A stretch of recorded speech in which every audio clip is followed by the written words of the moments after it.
बाबा चंदनेश्वर प्रसिद्ध चड़क मेला भक्तिमय पूरा परिवेश विश्वास अन्य नाम है चड़क मेला। प्रथम दिन में लक्षाधिक भक्तों भीड़ लगी।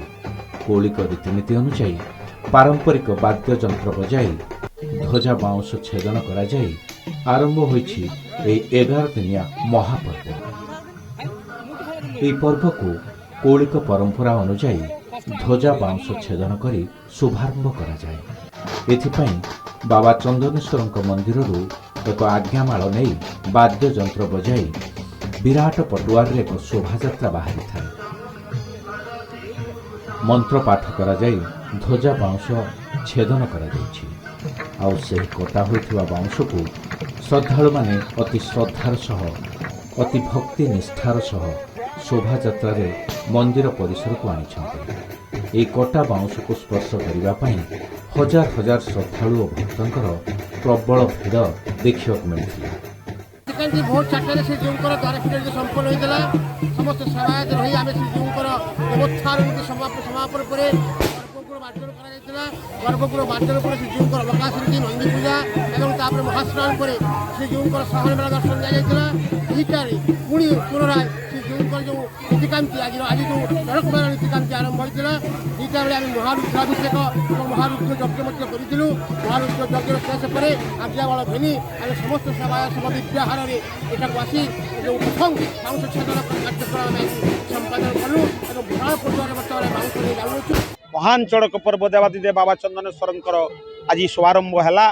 कहीं आमर शुभारंभ 13 अर्घ ठू आरंभ हवा कथा कारण 12 तिथि अनुजाई आज आमर 11 अर्घ प्रथम सकाले आमर जो अंतिकांति शेष पर ठीक दिन 2टा बेले आमर मंदिर रे अभिषेक कार्यक्रम आरंभ है। पूर्णाहुति ठीक 5टा प्राय सरला बाबा ठारू आज्ञामाल नहीं आम समस्त सेवायत माने एवं पाठभक्त देउली आज केवल उपवीत धारण करेंगे अन्न मैंने कहीं धारण करेंगे ना एवं विराट पटुआर आसिलु एवं ए बरबरिया ग्राम कड़ा बाउंश आम धार्य होता आगर आम देखीलु से मनासी थे से कड़ा बाउंश आम कटागला कटा आज शुभारंभ है।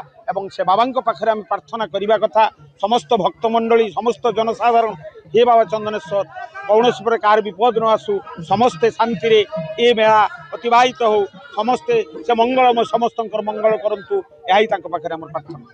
तेबे ही कार्यक्रम रे ब्लॉक प्रशासन सह मंदिर मुख्य सेवायत और सह सेवायत माने सामिल होइथिले। परंपरा अनुଯାयी चड़क पर्व आरंभ रे 13 जन पाट भक्त पैता धारण करिसेंते। एहा परे अन्य भक्त माने पैता धारण करिथांते।